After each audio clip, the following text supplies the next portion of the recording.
Estimados amigos, qué gentiles por el favor de su atención y prestarnos estos minutos para compartir juntos las diferentes investigaciones que hemos logrado acerca de la revisión del libro 10 de la Biblioteca ASRAE relativa a los consejos verdes para centros de datos.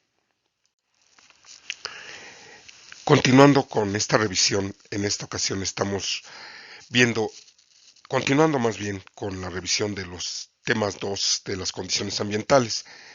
En este caso revisaremos el Green Tip 2B, que tiene que ver con el tema 2.4 del mejoramiento de los controles de las unidades de acondicionamiento ambiental de precisión. Y esto es debido a que en muchos centros de datos las unidades de acondicionamiento ambiental de precisión se utilizan para controlar la temperatura y la humedad. La temperatura del aire de retorno se utiliza a menudo como punto de ajuste para el control de enfriamiento, mientras que los humidificadores internos de cada unidad de acondicionamiento ambiental evaporan el agua en la corriente del flujo del aire del suministro para cumplir con los requisitos de humidificación. Mientras tanto, la deshumidificación se logra mediante el uso del serpentín de enfriamiento de la propia unidad de acondicionamiento ambiental para condensar el agua del aire en el retorno. Revisemos la predicción de Ken Brill, nuestro fundador del Optime Institute, relativa al colapso económico de la ley de Moore. Desde principios y hasta mediados de la década del 2000, los diseñadores y operadores se preocuparon por la capacidad de las tecnologías de enfriamiento por aire para enfriar servidores cada vez más hambrientos de energía, con densidades de diseño que se acercan o superan los 5 kilowatts por gabinete. Algunos creían que los operadores tendrían que recurrir a tecnologías como los intercambiadores de calor de puerta trasera y otros tipos de refrigeración en fila para mantener al día las densidades crecientes. En 2007, como comentábamos, Ken Brill del Optime Institute predijo el famoso colapso económico de la ley de Moore. Dijo que la cantidad cada vez mayor de calor resultante de la instalación de más y más transistores en un chip llegaría a un punto final en el que ya no sería económicamente factible enfriar el centro de datos sin avances tecnológicos realmente significativos. Como vemos aquí, tenemos el gráfico de la energía de nuevos equipos de comunicación de datos emitido por ASRAE, que ya nos lleva precisamente a lo que estamos hablando, hasta 5 kilowatts por gabinete de densidad operativa. Esta tabla fue publicada el 1 de enero del 2005. Esta situación de la debacle de la ley de Moore llegó incluso hasta el Congreso de los Estados Unidos, que se involucró. Los líderes nacionales en ese país se habían dado cuenta que los centros de datos y la cantidad de energía que requerían. De esta manera, el Congreso ordenó a la Agencia de Protección Ambiental de los Estados Unidos, EPA por sus siglas en inglés, que presentara un informe sobre el consumo de energía del centro de datos. Es la Ley Pública 109.341. Esta misma ley también instruyó a la EPA a identificar estrategias de eficiencia e impulsar el mercado para recibir estas recomendaciones de eficiencia. Este informe proyectó la utilización de la energía que estaba siendo demandada de manera muy creciente de parte de los centros de datos para que se tomaran medidas para aumentar significativamente la eficiencia, de acuerdo a la gráfica desplegada en esta diapositiva. A partir de 2014, la ley de Moore aún no ha fallado. Cuando lo haga, el final será el resultado de las limitaciones físicas involucradas, tanto en el diseño de los chips y transistores, que no tiene nada que ver con el entorno de los centros de datos. Sin embargo, casi al mismo tiempo que la EPA publicó su informe de los centros de datos, los líderes de la industria también tomaron nota de los problemas de eficiencia. Los fabricantes de equipos de tecnologías de la información y comunicaciones comenzaron a poner mayor énfasis en la eficiencia de sus diseños, además del rendimiento de los mismos, y los diseñadores y operadores de los centros de datos comenzaron a diseñar considerando la eficiencia, así como la confiabilidad y el costo. Y los operadores comenzaron a darse cuenta de que la eficiencia no requiere sacrificar la confiabilidad.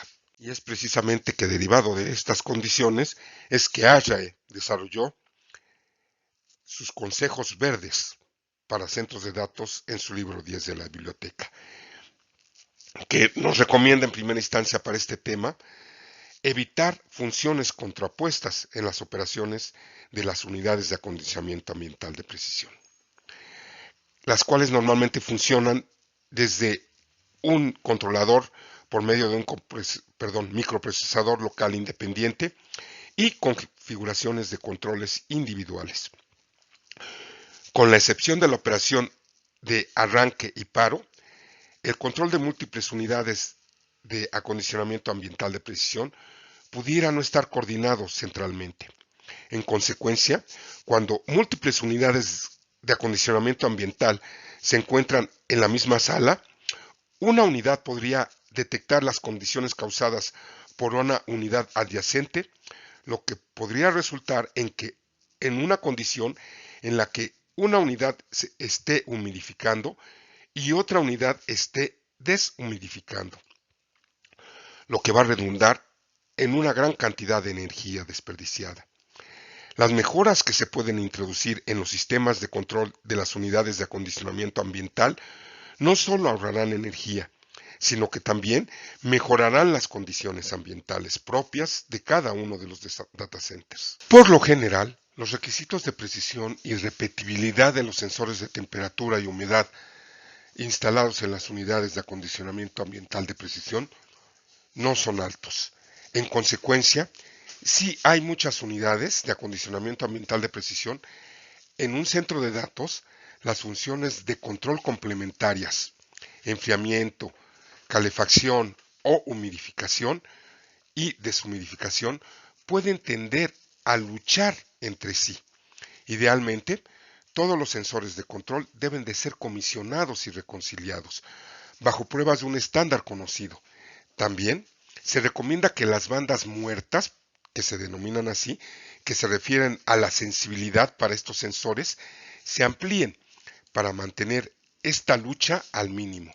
Aunque esta medida puede mejorar la eficiencia energética, también pudiera tener un impacto en la confiabilidad, ya que se pueden experimentar ciclos cortos de los compresores y los tiempos de corrección de los componentes pueden variar significativamente de una unidad de acondicionamiento ambiental a otra. En cuanto a la temperatura, se recomienda utilizar la descarga de las unidades de acondicionamiento ambiental o la temperatura de entrada en el servidor como puntos de ajuste para controlar la unidad en lugar de la temperatura del aire de retorno. Este enfoque elimina la influencia de las temperaturas variables del aire de retorno, como pudiera ser causada por el funcionamiento de las unidades de acondicionamiento ambiental adyacentes o por el aire de suministro de ciclo corto, del control de la temperatura del aire de suministro y facilita la capacidad de aumentar gradualmente la temperatura del aire de suministro para lograr ahorros de energía, como se describió en el Consejo Verde 2A que ya revisamos en un reporte especial anterior. En cuanto a la humedad, el punto 2.4.3. El uso de humidificadores en los centros de datos ha experimentado un cambio considerable en los últimos años. Desde las primeras computadoras que utilizaban tarjetas perforadas que necesitaban humidificación para mantener las propiedades físicas de la tarjeta, hasta el almacenamiento de datos en cinta magnética que necesitaba un nivel de humedad para evitar el polvo y la suciedad, se adhirieron a los carretes de dichas cintas. A medida que avanza la tecnología, también lo hace la necesidad de humidificación del centro de datos. La principal razón para humidificar las salas de datos ha sido combatir las descargas electrostáticas, ESD, que pueden dañar los componentes electrónicos sensibles. Sin embargo, los servidores ahora han evolucionado para minimizar el riesgo de daños por estas descargas electrostáticas, lo que reduce la necesidad de humidificación de las salas de datos. Esto llevó a la ASHRAE, a la sociedad, Estadounidense de Ingenieros de Calefacción, Refrigeración y Aire Acondicionado a cambiar sus pautas recomendadas sobre el nivel más bajo aceptable de humedad en los centros de datos en el año de 2008. Anteriormente, el nivel de humedad recomendado incluía un mínimo de 40% de humedad relativa, pero se redujo y ahora se mide en el punto de rocío en lugar de la humedad relativa, ya que los estudios sugirieron que la humedad absoluta tiene un mayor impacto en las descargas electrostáticas. El nuevo límite inferior recomendado es una línea que va desde una temperatura de bulbo seco de 18 grados centígrados y una temperatura de punto de rocío de 5.5 grados centígrados, hasta una temperatura de bulbo seco de 27 grados centígrados y una temperatura de rocío igual de 5.5 grados centígrados. En este rango de temperaturas de bulbo seco y un punto de rocío de 5.5 grados centígrados, la humedad relativa recomendada varía de aproximadamente 25% al 45%. Esta relajación de las directrices de ASHRAE hizo que el uso de sistemas de refrigeración de enfriamiento gratuito de baja energía fuera mucho más práctico. La reducción en el nivel de humedad mínimo recomendado ha resultado en una menor cantidad de horas por año cuando la humidificación y su uso de energía asociado es necesaria para combatir las descargas electrostáticas. Sin embargo, la humidificación sigue siendo necesaria en los meses de invierno, cuando las temperaturas exteriores frías provocan una humedad interna muy baja y aumentan los riesgos potenciales de las peligrosas descargas electrostáticas.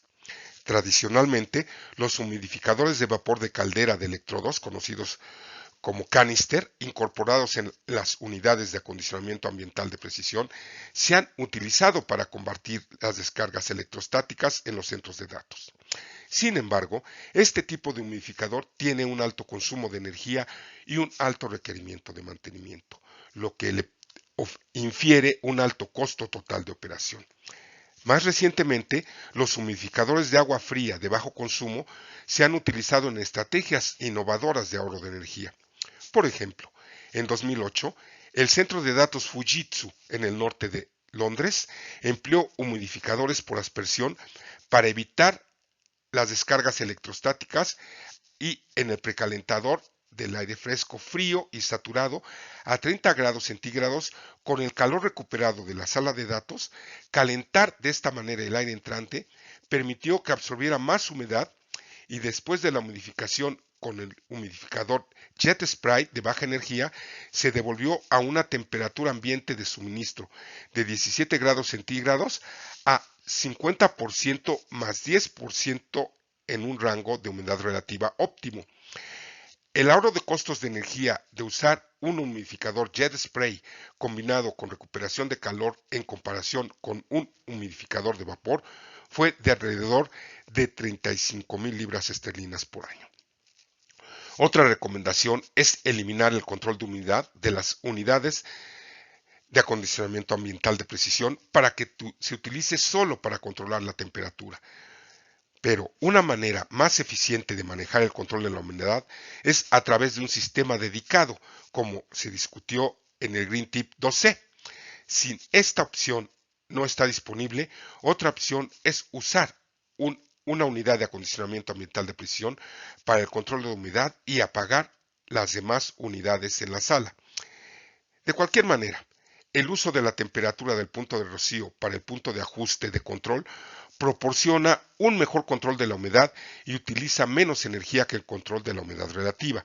Esto se debe a que la temperatura del punto de rocío controla la cantidad absoluta de humedad en un espacio, mientras que la humedad relativa varía junto con el rango de temperatura. Revisemos el punto 2.4.4, corriente de aire. En el caso de que una unidad CRAC tenga un ventilador de velocidad variable, se recomienda que la velocidad del ventilador y posteriormente el flujo de aire de suministro se controle utilizando la presión estática en el plenum del piso elevado como punto de consigna. Este enfoque evita introducir la velocidad del flujo provocado por el ventilador en el esquema del control de temperatura, donde podría entrar en conflicto con otras configuraciones de control, como la posición de la válvula de agua fría. El uso de presión estática como punto de consigna también permite que las unidades de acondicionamiento ambiental de precisión redundantes funcionen a velocidades más lentas y aumenten automáticamente si otra unidad se apagara. Los sensores estáticos deben estar ubicados en una área de baja velocidad del aire y, si se utilizan para controlar múltiples unidades de acondicionamiento ambiental de precisión, deben centralizarse entre dichas unidades. Revisando ahora el punto 2.4.5, que se refiere a otros puntos de control, la ARAE en su libro 10 de Consejos Verdes para Centros de Datos nos dice: las unidades de acondicionamiento ambiental de precisión se pueden suministrar con otros puntos de control no directamente relacionados con las condiciones ambientales del centro de datos. Estos pueden incluir detección de fugas de agua locales, detección de humo, flujo de aire, sensores de corriente para detectar si la unidad está funcionando. Para cada uno de estos puntos de control es importante que el administrador del centro de datos sepa si una condición de alarma hará que la unidad crack se apague automáticamente. Si ese fuera el caso, las unidades redundantes deben de estar disponibles para soportar la carga crítica. Vamos a revisar ahora el resumen informativo del mejoramiento de los controles de las unidades de acondicionamiento ambiental de precisión. El punto 2.4.6. ¿Cuándo y dónde es aplicable esta tecnología?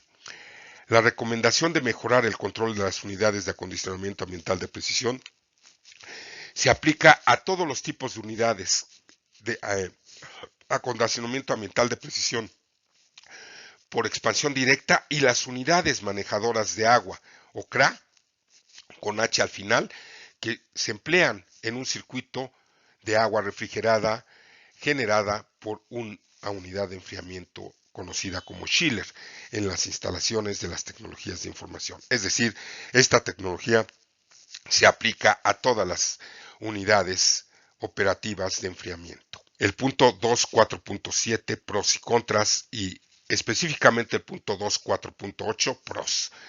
La eliminación de la posibilidad de que las unidades, ya sean de expansión directa o de manejo de agua helada individuales, luchen cada una, y la mejora de los esquemas de control para aprovechar mejor los requisitos de temperatura, humedad de entrada de los equipos informáticos